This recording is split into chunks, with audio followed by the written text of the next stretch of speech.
అజిమలబాద్ బాంబేలో ఉన్నటువంటి అక్కడ కూడా కట్టెలు పట్టుకొని గుట్టనెక్కుతారు, ఎంతో ఎత్తైన గుట్టలు.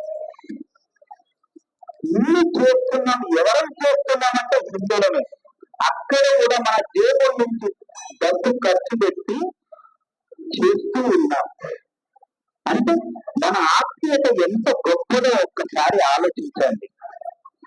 అలా ఆత్మీయతతో చేస్తున్నాం కాబట్టి మనం ఇంకా నీచంగా చూడడం మొదలవుతూ ఉన్నది.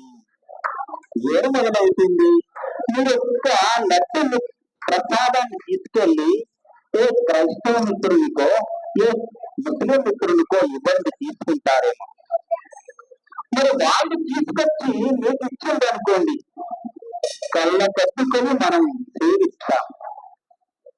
చూసారా మన ఆత్మీయత ఎలా ఉంది, వాళ్ళ ఆత్మీయత ఎలా ఉంది.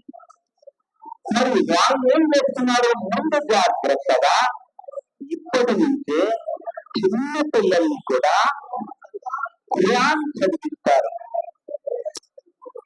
బైబిల్ చదివిస్తారు.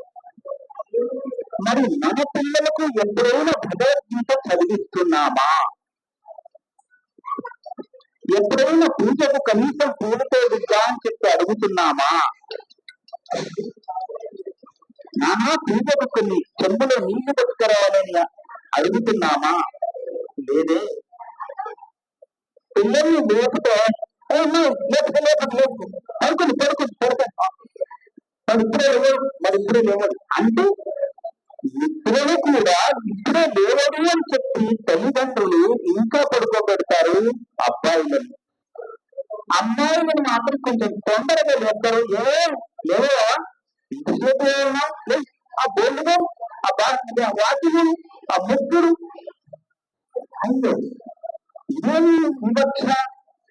తల్లిదండ్రుల్లోని ఇలా వివక్ష మొదలయ్యి పిల్లల్ని ఏదటి చేస్తుందంటే మనం అనుకుంటున్నాం. మీరేమనుకుంటున్నారంటే నా కొడుకుని ఒక్కడే కదా సంబరంగా అని బాగా బుద్ధిగా నన్ను తర్వాత మంచి గండి వేస్తాడని చాలా చక్కగా పెంచుతున్నాం.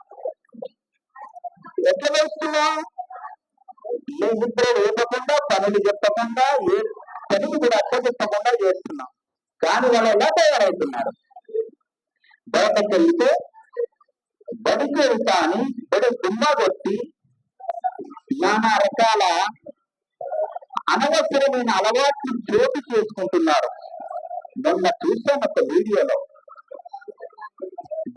బడి బ్యాగులు జబ్బ చేసుకున్నారు. నలుగురు పిల్లలు గోడ చాటుకు వచ్చారు.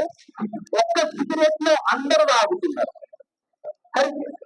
చిత్రం ఒకరి నోట్లకి ఒకటి తీసుకుని తాగుతున్నారు.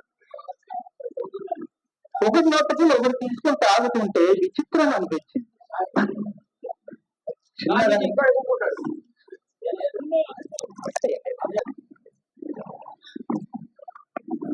మరి ఎప్పుడైనా చెప్తున్నా